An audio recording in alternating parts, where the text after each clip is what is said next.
Welcome to whistle.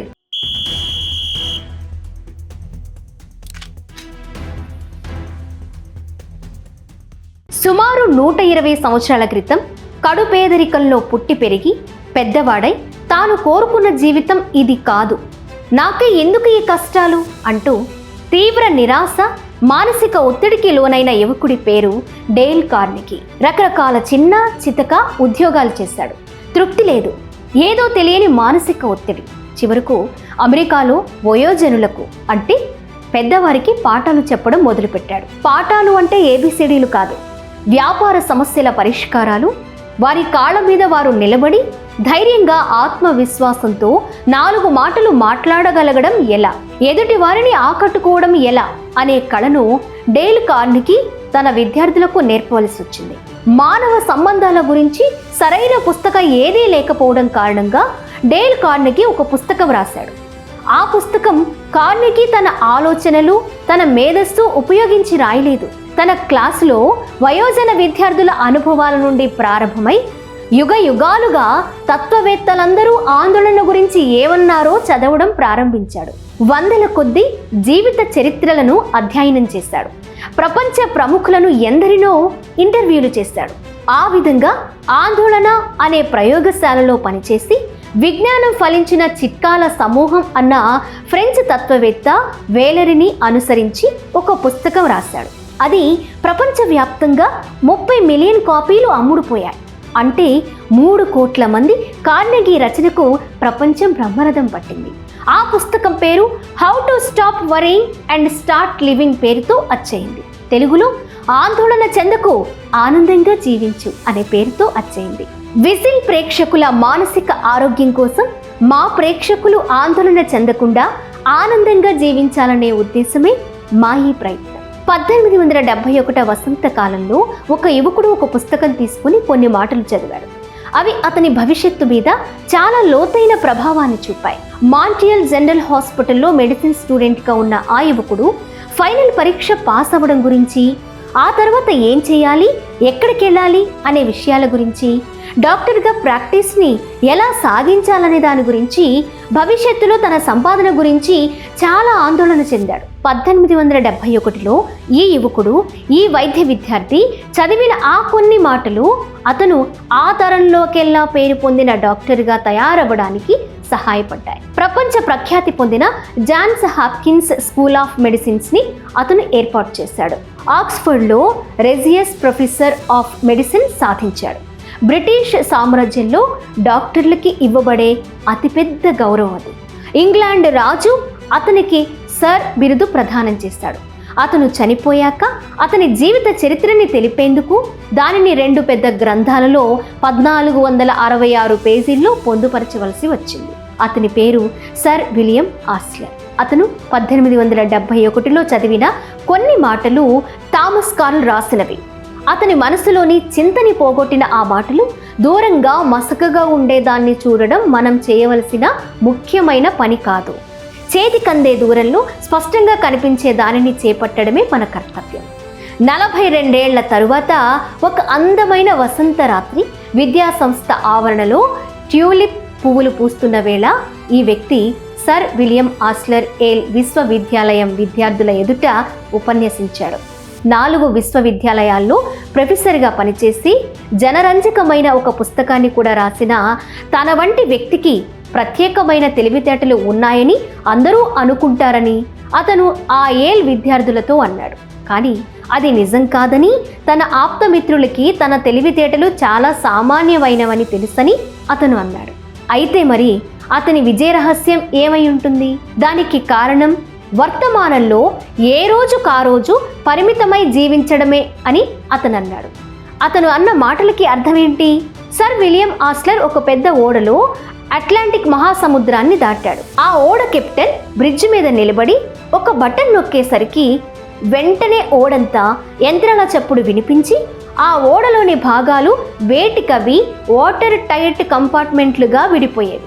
ఈ విషయం ప్రస్తావిస్తూ డాక్టర్ ఆస్లర్ ఏల్ విద్యార్థులతో, ఇప్పుడు మీరు ఒక్కొక్కరు ఆ పెద్ద ఓడ కన్నా ఎంతో అద్భుతమైన నిర్మాణం కలిగి ఉన్న మనుషులు.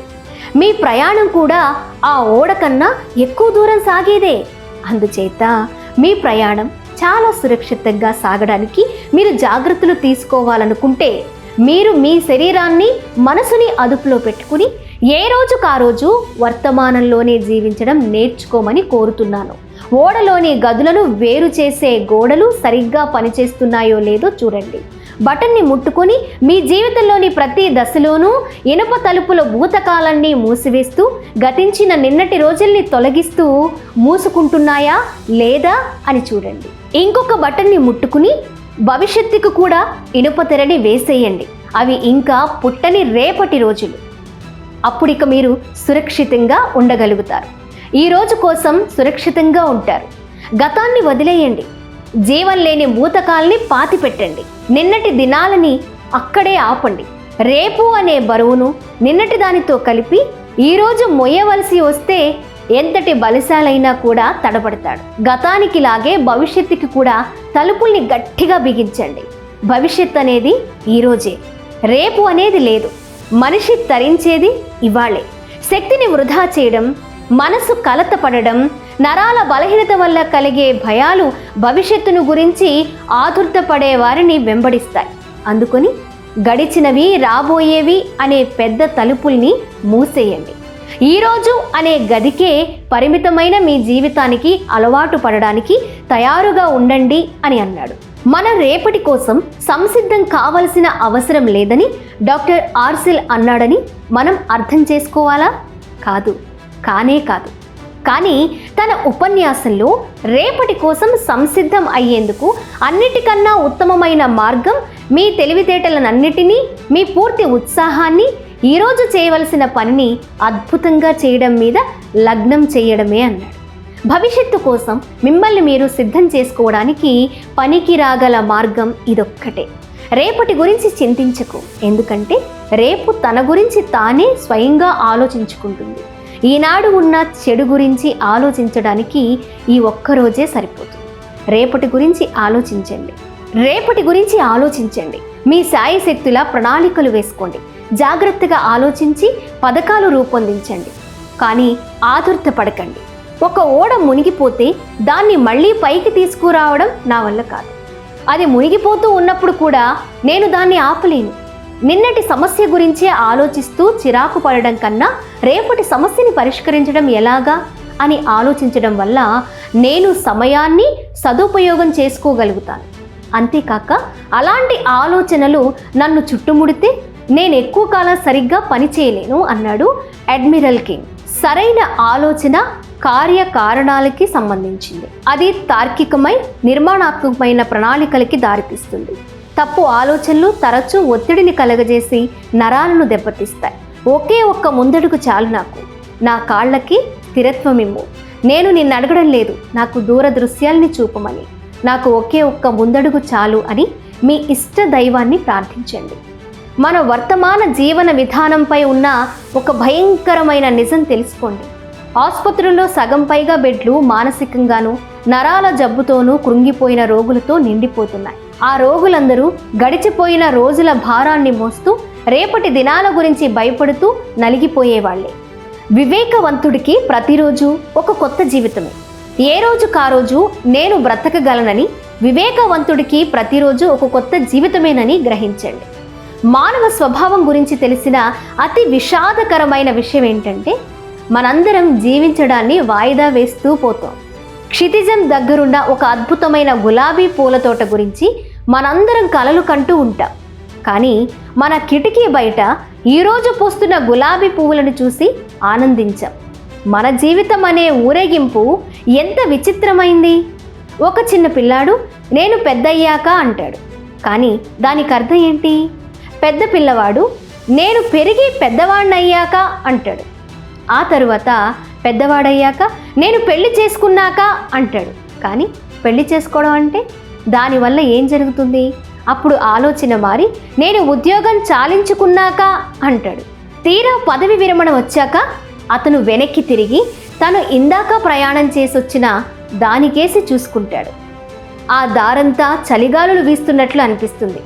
ఏమైందో ఏమో కానీ ఆ జీవితాన్నంతా తాను అనుభవించనే లేదనిపిస్తుంది. ఇప్పుడది దొరకని వస్తుంది. మన జీవితం జీవించడంలోనే ఉందని, జీవించే ప్రతి క్షణంలోనూ ప్రతి రోజులోనూ అది అల్లుకుపోయి ఉంటుందని మనం చాలా ఆలస్యంగా గ్రహిస్తామంటాడు స్టీఫెన్ లీకాక్ అనే రచయిత. జీవితం అనేది మనం జీవించే ప్రతి గడియలోనూ ప్రతి రోజులోనూ అంతర్లీనమై ఉంటుంది అనే సత్యాన్ని గ్రహించాలి. సుప్రసిద్ధ ఫ్రెంచ్ తత్వవేత్త మోంటైన్ కూడా ఆ పొరపాటు చేశాడు. నా జీవితం నిండా ఎన్నడూ జరగని ఘోర విపత్తులు ఉన్నాయి అన్నాడు ఆయన. నా జీవితంలోనూ మీ జీవితంలోనూ అవే ఉన్నాయి. సుప్రసిద్ధ ఇటలీ తత్వవేత్త కవి దాంతే అంటాడు, ఈరోజు మళ్ళీ ఎన్నడూ ఉదయించబోదని అనుకోండి. జీవితం నమ్మలేనంత వేగంగా చేజారిపోతుంది. అంతరిక్షంలో సెకండుకి 19 మైళ్ళ వేగంతో మనం ప్రయాణం చేస్తున్నాం. మన దగ్గర ఉన్న అతి విలువైన ఆస్తి ఈరోజే. ఇదొక్కటే మనం ఖచ్చితంగా మనది అని చెప్పుకోగల ఆస్తి. జాన్ రస్కిన్ అనే రచయిత బల్ల మీద చిన్న రాతి ముక్క ఉండేది. దాని మీద ఒకే ఒక్క మాట ఈరోజు అని ఉండేది. ఆ కవితను విలియం ఆస్లర్ ఎప్పుడూ తన బల్ల మీద పెట్టుకునేవాడు. మన దేశ మహాకవి కాళిదాసు వ్రాసిన కవిత అది. కాళిదాసు కవిత్వం ఇలా సాగుతుంది: తొలి సంధ్యకి ప్రణామం, ఈరోజు కేసి చూడు, ఎందుకంటే అది జీవితం, అదే జీవన సారం. దానికున్న చిన్న వ్యవధిలో నీ ఉనికి యథార్థత దాగి ఉంది. అభ్యుదయం ఇచ్చే ఆనందం, నీ చేతులు తెచ్చే కీర్తి, అద్భుతాలని వెదజల్లే అందాలు అన్నీ. నిన్నటి రోజు ఒక కల మాత్రమే. రేపు అనేది కేవలం ఒక కల్పన. కానీ ఈరోజు చక్కగా జీవిస్తే ప్రతి నిన్నటి రోజు ఎప్పుడూ ఒక సంతోషకరమైన కలే అవుతుంది. ఇక రేపు అనేది ఆశల స్వప్నానికి నిలయం అవుతుంది. అందుకే ఈరోజు కేసి బాగా చూడు, అదే నువ్వు ఈ తొలి సంధికి చేసే ప్రణామం. సూర్య నమస్కారం ఎంత లోతైన అర్థం కాళిదాసు రచనలో మనకు కనిపిస్తుంది, అర్థం చేసుకుందాం. అందుచేత ఆందోళన గురించి మీరు మొట్టమొదట తెలుసుకోవాల్సిన విషయం, దాన్ని మీ జీవితం నుంచి దూరంగా ఉంచాలనుకుంటే ఆందోళన గురించి మీరు తెలుసుకోవాల్సిన ప్రాథమిక సత్యాలేంటో ఇప్పుడు చూద్దాం. మొదటిది, గతానికి భవిష్యత్తుకి దారితీసే ఇనప తలుపుల్ని మూసేయండి. వర్తమానంలోనే బతకండి. మిమ్మల్ని మీరు ఈ కింది ప్రశ్నలు వేసుకుని వాటికి సమాధానాలు ఎందుకు రాసుకోకూడదు? మొదటి ప్రశ్న గురించి మనం మాట్లాడుకుందాం. భవిష్యత్తు గురించి ఆందోళన చెందుతూనో, ఎక్కడో క్షితిజం దగ్గర ఉన్న అద్భుతమైన గులాబీల తోటని సొంతం చేసుకోవాలని ఉవ్విళ్ళూరుతూనో నేను వర్తమానంలో బ్రతకడం మానేస్తున్నానా? ఎప్పుడూ గతంలో జరిగిన సంఘటనల గురించి అవి వెనక్కి తీసుకోలేనని తెలిసి కూడా పశ్చాత్తాపడుతూ నేను నా వర్తమానాన్ని పాడు చేసుకుంటున్నానా? పొద్దున్న లేవగానే ఈ రోజుని పూర్తిగా అనుభవించాలి అని నిర్ణయించుకుని ఆ 24 గంటల్ని వీలైనంత ఎక్కువ ఉపయోగకరంగా గడుపుతున్నానా? ఏ రోజుకా రోజు బ్రతకడం వల్ల నాకు జీవితం నుంచి ఎక్కువ లాభం కలుగుతుందా? ఈ పనిని నేను ఎప్పుడు మొదలు పెట్టాలనుకుంటున్నాను? వచ్చే వారమా, లేక ఈ రోజా, ఇప్పటి నుంచా అని మిమ్మల్ని మీరు ప్రశ్నించుకోండి. భవతు సబ్బా మంగళం, సర్వే జన సుఖినో భవంతు. అందరూ బాగుండాలి.